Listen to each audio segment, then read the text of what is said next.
The things you've seen, it must take a toll both on your personal life and your family life. Do you find it's tough to juggle being on call 24/7 with having a family and just running a household? Yeah, at times it has been tough, but overall, not so much. My wife has been very supportive, and she understands what I do. She understands why I do it. I think so balancing that has not been as much of a problem.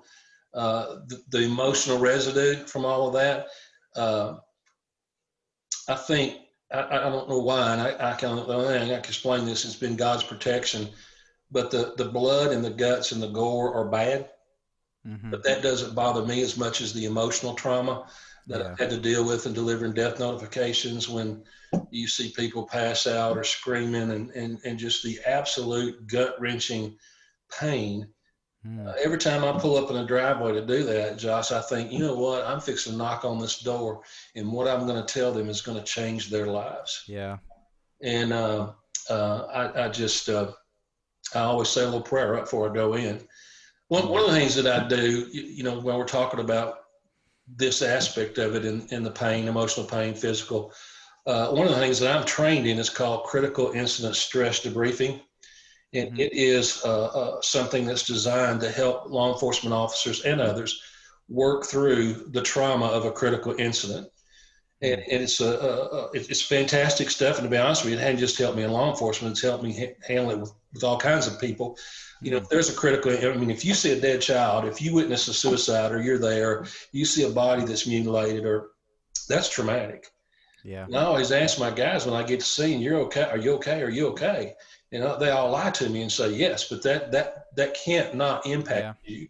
And if you don't have a place to put that, or an appropriate way to process that, it can end up with some real mental, emotional problem, and down the line PTSD. So big part of my training is in knowing how to work people through trauma and critical incidents.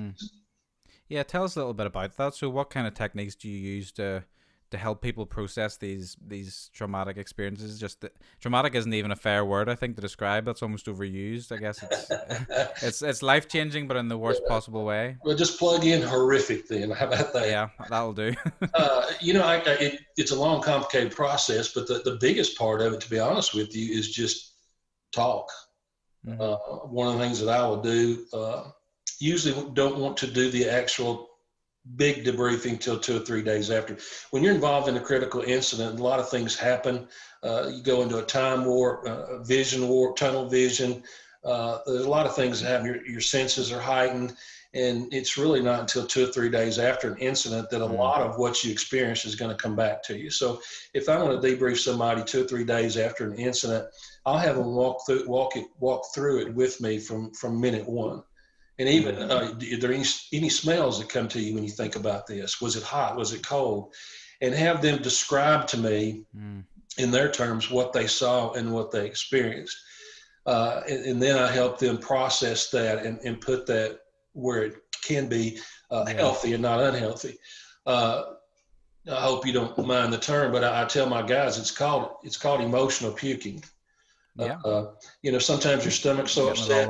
If your stomach's so upset, you say, "Man, if I could throw up, I'd feel better." Well, we're that way emotionally sometimes too. But if we stuff it and don't get that out and don't express ourselves and talk about it, in law enforcement officers, that'll build up and build up and build up to explodes in their lives in some really ugly ways. And that's when they become less effective at their job, really, at that stage. Yeah, when they're, I guess, they're emotionally compromised because the processing hasn't taken part, or it hasn't happened. Great point. Law enforcement in general is one of the top 3 most stressful professions in the world. For years in sociological studies, it's been ranked in the top 3. Now I'm talking about stress. And usually the other 2 are dentists and lawyers. And I asked my guys when I'm training them, I said, "What's the difference between a dentist, a lawyer, and a police officer?" And they're all like, "Well, I don't know." And I said, "Well, about $200,000 a year, is the difference." That's true. But anyway, that stress and traumatic incidences can build that stress. There's other stressors that we can talk about if you want to, but when that stress builds up, if it's not dealt with, if you don't let air out of that balloon, it explodes in their lives, and it will show in their performance. It will show in their attitude. But a lot of people don't realize the suicide rate among law enforcement officers is twice the national average. I can imagine. Twice as many law enforcement officers commit suicide, almost twice as many. It's changed a little bit because of everything that's gone on last year, but almost twice as many law enforcement officers commit suicide than are killed in the line of duty. It's amazing. Another thing, the alcoholism rate among law enforcement officers is twice the national average. Well, why? Well, it's an escape, although temporary. Yeah. And it's relatively inexpensive, it's legal, and it's socially acceptable. So alcohol becomes a big way that shows itself. Spousal abuse rate among law enforcement officers is higher than the national average. Illness rates are higher in law enforcement officers compared to the national average. And it's all because of the tremendous amount of stress that they have to be under every day. Yeah.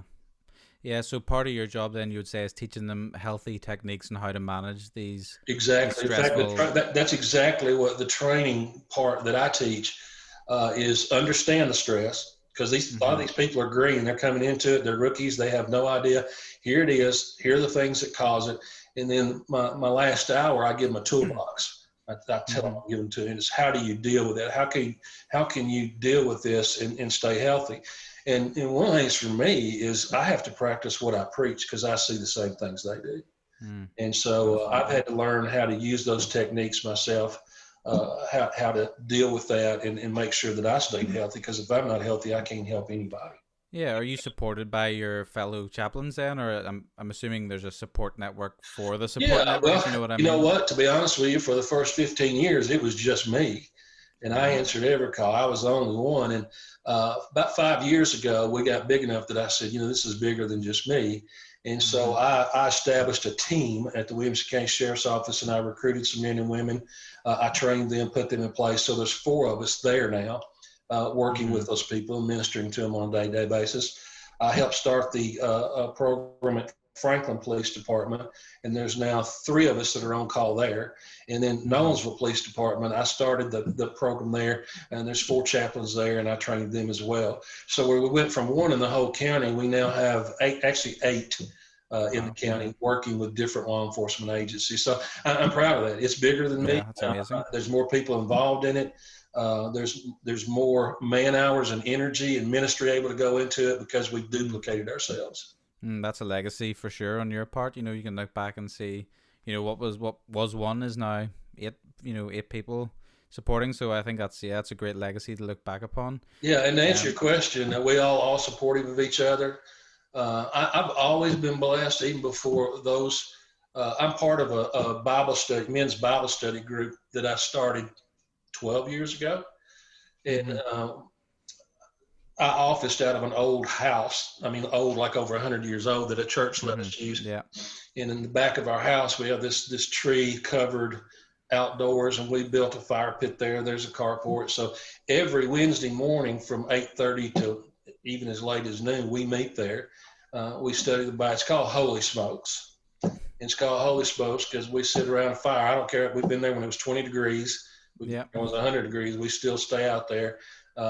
Smoke cigars, offering incense to God, and study. And we've walked with each other. And we walked through divorces. We've walked through economic problems. They're really my church in a lot of ways. And so I've got a group of men that know me and I know them. And when this stuff is heavy on me, I can share with them, and they're a real blessing. And as a matter of fact, right now we've got anywhere from 5 to 8 police officers coming to our Holy Smokes Bible study. Wow. It's kind of neat. So it gives me an opportunity to know what's going on in their heads, what they're struggling with, and help them walk through it. So, I have to practice what I preach, and you got to deal with that stuff. One of the basic principles you're asking me about, and this is, I'd love to get this out there.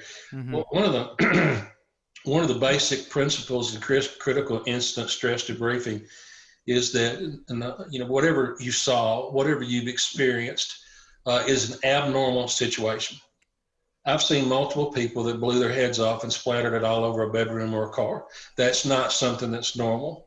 99.9% of the world's population will never have to see that, experience that, deal with that, and have it imprinted on their brain for life. Never mind repetitively. Exactly.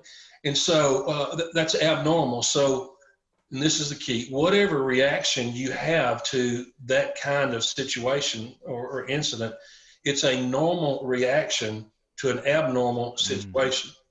Okay. Yeah. So I don't care what you've seen, what you've done, whatever reaction you have, it's not bad, wrong, whatever. It's a normal reaction to an abnormal situation. Now, what you do with that reaction and how you express that reaction can be good, bad, healthy, unhealthy, appropriate, or inappropriate. So it's not the emotion itself, it's how you deal with that emotion. And when that really frees people up, they beat themselves over the head because they feel this or they feel that, or they don't feel this or don't feel that. But then let's talk about dealing with that emotion, that feeling in a healthy, proper way.